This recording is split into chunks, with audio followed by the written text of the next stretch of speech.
Hi, I'm Diego Preciado, Vice Chair of our Pediatric Otolaryngology Division here at Children's National, and I've been Program Director for our fellowship since 2009. Otolaryngology Fellowship at Children's National is one of the oldest and most mature programs in the United States. Our fellowship started in 1984, and since then we've trained over 55 fellows, most of which are in academic, complex practices all across the country.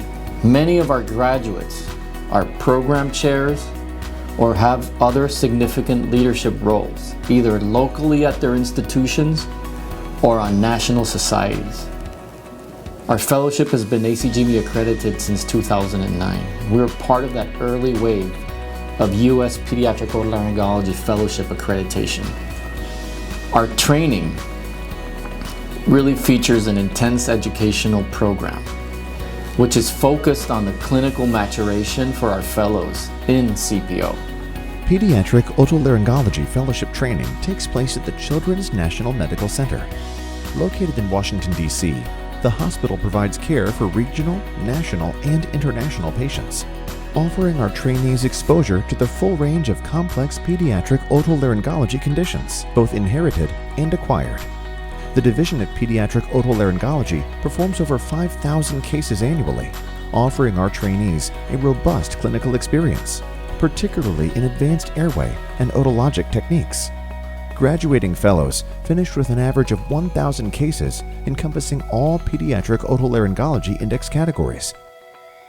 If you're looking for a fellowship to gain experience, this is the place to come to. We are 10 faculty with significant experience. 5 of us are professors, full professors.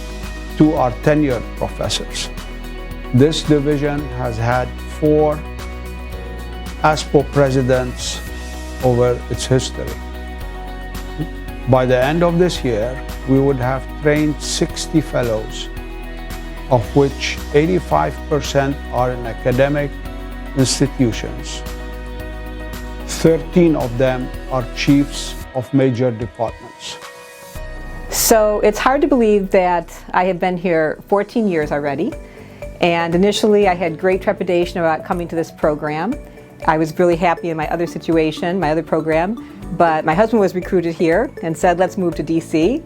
And I came kicking and screaming, and now 14 years later I tell him it's the best move I ever told him that we should definitely make. So he laughs about that. But one of the reasons I've come to love this institution is the variety of cases, the variety of patients that we take care of, as well as the variety of backgrounds of my colleagues. I have a department of great colleagues. We all have our own different niche that we like to fulfill in patient care, yet we all do everything. So I have a passion for aorodigestive care and for vascular anomalies, and my colleagues may sometimes see those patients, and if they want to manage them, that's great, but if they don't, then they will refer them to one of our specialty clinics. And the same is true. If I see a patient with horses, I may manage it myself, or I may refer it to Dr. Pamela Mudd. So we all bring a great deal of expertise to the table at this institution, and as a fellow, it's almost like you're going through a beautiful buffet for pediatric otolaryngologic surgery, because you may find that you like how one person does something from the way that they were trained to do something, or you may find that you like how someone does a procedure in a different way. But we all have varied backgrounds that we bring to the fellowship, and I think that makes the fellowship very strong. I think one of the great aspects of our pediatric fellowship is our leadership. Dr. Zhao Zhao has done an incredible job in the past decade of building this department from a handful of people to a huge department of 10 all fellowship trained pediatric otolaryngologists. And we all have our eclectic backgrounds where we trained, we all have our specialties, but he really has been very supportive in allowing each of us to foster a different specialty that we would like to pursue.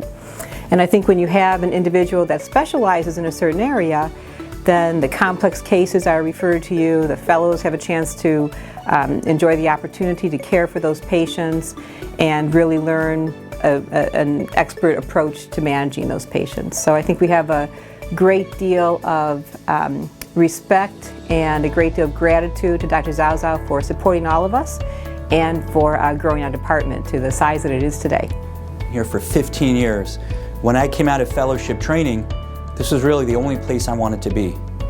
And it's because of the faculty. I love the faculty, the diversity of the faculty, and that means where they trained, their research, and their backgrounds. You will not find a more diverse faculty in terms of their training and who they represent more than Children's National. With that diversity comes different practice patterns, different ways of thinking, different research, ultimately different opportunities for you as a fellow to start your successful career. You want to join a fellowship when you look back 10 to 15 years, that is still the top fellowship. It helps you professionally, putting yourself on committees, putting yourself in leadership roles. It also helps with your alumni network and the camaraderie. I can't think of any other fellowship for pediatric otolaryngology that has the better trajectory than Children's National. We have leaders across the societies, within pediatric otolaryngology, within surgery, and within healthcare overall. We have the #1 neonatal intensive care unit in the country, 4 years in a row. Think of the consultations, the expertise that you will learn from those physicians. You're not just entering a fellowship with pediatric otolaryngology, but you're coming to a hospital and you're coming to a community. There's nobody better than Children's National here in Washington, D.C. Together, the two fellows lead a busy surgical team. Otolaryngology service consists of a large team of otolaryngology residents, physician assistants, and medical students. Our fellows are encouraged and supported to develop autonomy and direct care. An attending surgeon rounds with the team daily to provide appropriate supervision while encouraging independent decision-making. The successful fellow takes ownership of the service, facilitates communication, and develops effective working relationships to provide compassionate care for children and families. Our fellowship is the best because not only are we teaching you the clinical skills you need to be able to handle anything you will encounter in your pediatric otolaryngology practice, but we're also teaching you how to run an academic practice in which you're actively participating in research as well as local and national leadership positions to continue the education and advancement of our field. Our fellowship, you learn how to treat the basic bread and butter pediatric otolaryngology as well as complex otolaryngologic procedures working as part of a multidisciplinary team. As I trained here, I can tell you that there's nothing I'm not comfortable encountering, but also I've seen the value in my training in learning all of these techniques so that I can practice independently. So when I'm working with the fellows, first I want them to understand what goes into the workup with the patient, understand how we get to these procedures, and when and why these procedures are indicated.